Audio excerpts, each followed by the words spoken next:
This is Pennsylvania Newsmakers, a fast-paced, unrehearsed weekly discussion with and about the leaders who shape your world.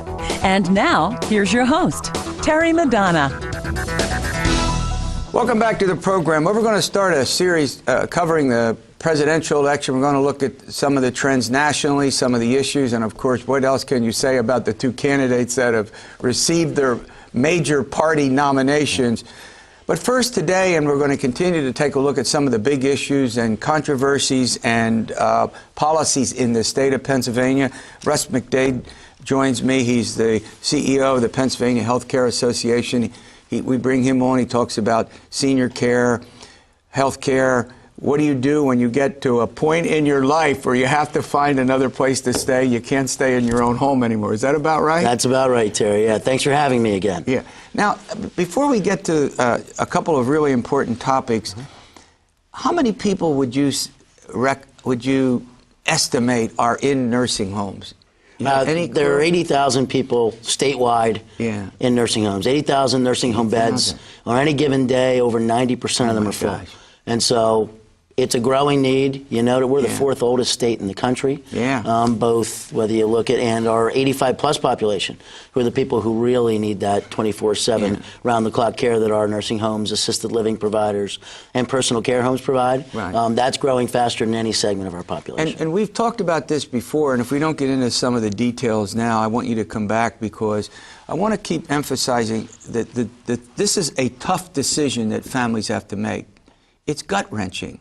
And yet, at some point, in many cases, it's not possible for folks to live and care for themselves.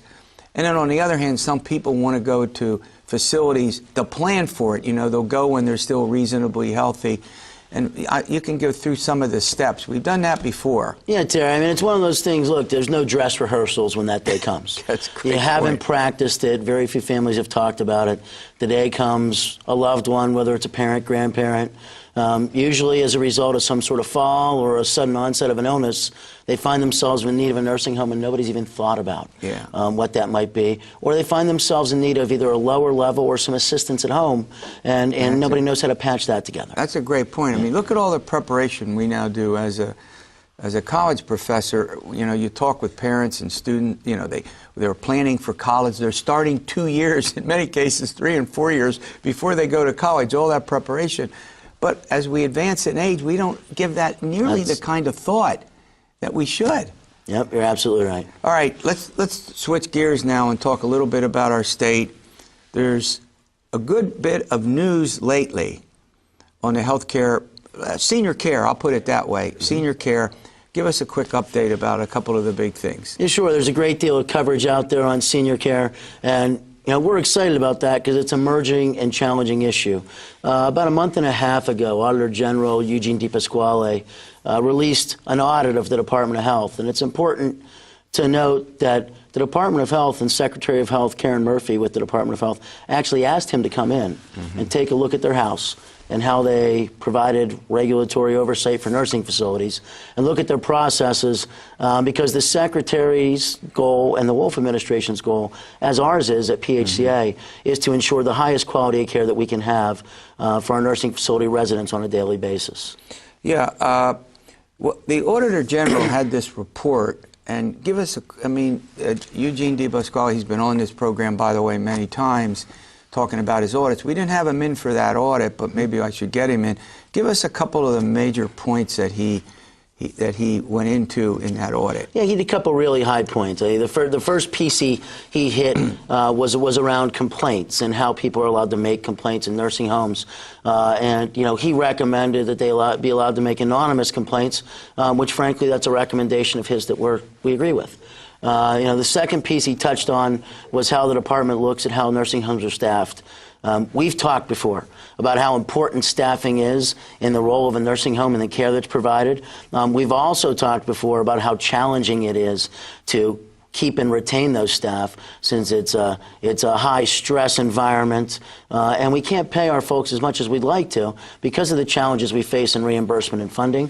And then the final big piece he hit was on sanctions. And that's the one area that the general's report, and I've actually told him this directly as well, that we have a little bit of a difference of opinion on. The report kind of shows or infers that if you sanction nursing facilities to a greater degree, quality of care will get better. Yeah. It's our belief at the Pennsylvania Healthcare Association that no one's ever gotten better at providing care by taking more money away from the bedside in sanctions and putting that in some pot. That we need to work with the nursing facilities to ensure they're compliant. We need to work with them to work on care processes. We need to make sure that those dollars go where they were intended, and that's the resident care.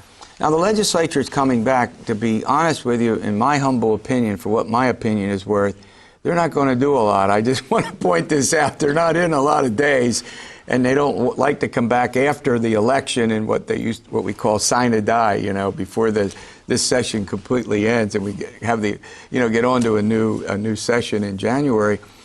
What's the top issue for you folks? Yeah, thank you, Terry. And I actually agree with you. I think we're challenged by the amount of days that we got left. Many. We're in the second year of a 2-year legislative session, as you know, and there's been a critically important piece of legislation that's been working its way through the legislature that's our top priority at the Pennsylvania Healthcare Association. It's a tort reform bill, Senate Bill 747, passed the Pennsylvania Senate overwhelmingly by a 49 vote. 42-9, I should say. Right. And it is now so it's bipartisan. I want to point that out. Strong bipartisan support in the Pennsylvania Senate. And what that bill would do is it would extend identical protections to nursing facilities, assisted living providers, and personal care homes, as doctors have had for 15 years in Pennsylvania, with a cap on punitive damages and a court award at 2.5 times what a compensatory damage would be. So what you're basically saying is that you want to be treated like other medical, like other folks in the medical profession. Right now, can you be sued in an unlimited way? Well, that's right. Well, yeah. Let me lay that out for you. Go ahead. Right now, if you're a doctor in Pennsylvania, because of the MCARE Act, if someone takes you to court because something happened to them in the course of care and you're found to be at fault, there are 2 pieces of award that individual will get if the doctor's found to be at fault. There's a compensatory damage, which is the cost of lost wages someone may have lost because of the injury, any unpaid cost of medical care, legal costs, and other costs, and that individual is made whole through that compensatory damage. Right. Then there's a second piece of punitive damages, and it is what punitive says. It's the punishment, the fine, the deterrent to have that happen again. And for doctors, that can be no more than 2.5 times that made whole number. Nursing facilities, assisted living residences, and personal care homes do not have that protection. So that number is limitless once you get to the punitive side. Has that been a problem? I mean, are there instances where that has been a particularly serious problem for nursing homes? Yes, it has. And where it really plays out is most nursing homes don't even get to have their day in court. Their insurance companies, they all have to have liability insurance. Many of their insurance companies will say settle because of the threat of that jackpot settlement out there. Whereas physicians take most of their cases to court, and when they're wrong, they have to pay. But they have the protection to take it to court because they have that limitation on punitive damages so that they don't lose the office, actually, in some kind of a large settlement. Is it okay? So it passed the Senate, as you point out. It's in the House of Representatives, where the Republicans control that chamber just as they control the Senate by a lopsided majority. What's the prospect that will get out of the House? As you said, we've got 12 days. 12 days. And we're working tirelessly with the Republican leadership to try to get this on the agenda. I mean, the good news is it's almost at the finish line in the legislative process. It's through committees. Oh, okay. It's ready for floor votes. So it's just come up for a floor vote. This can come up for a floor vote. As early as next week. We've got 12 days. We're having those conversations. Now, I can tell you this, all the conversations that we've been having around the state as it relates to nursing home quality, this tort bill would enhance nursing home quality. Quick question before I let you go. Governor Wolf, has he indicated he'll sign it? Governor, I was just with the governor the other night. We had a very good conversation about the bill. He didn't indicate one way or another. He did not indicate one way or another, but we've had a great conversation about the bill and the prospects for getting it done. All right, thanks for coming in, and don't forget, you're going to come back and we're going to talk about these steps to take before, you get into a position where you got an emergency on your hand to pick a nursing home or an assisted, or long-term care facility.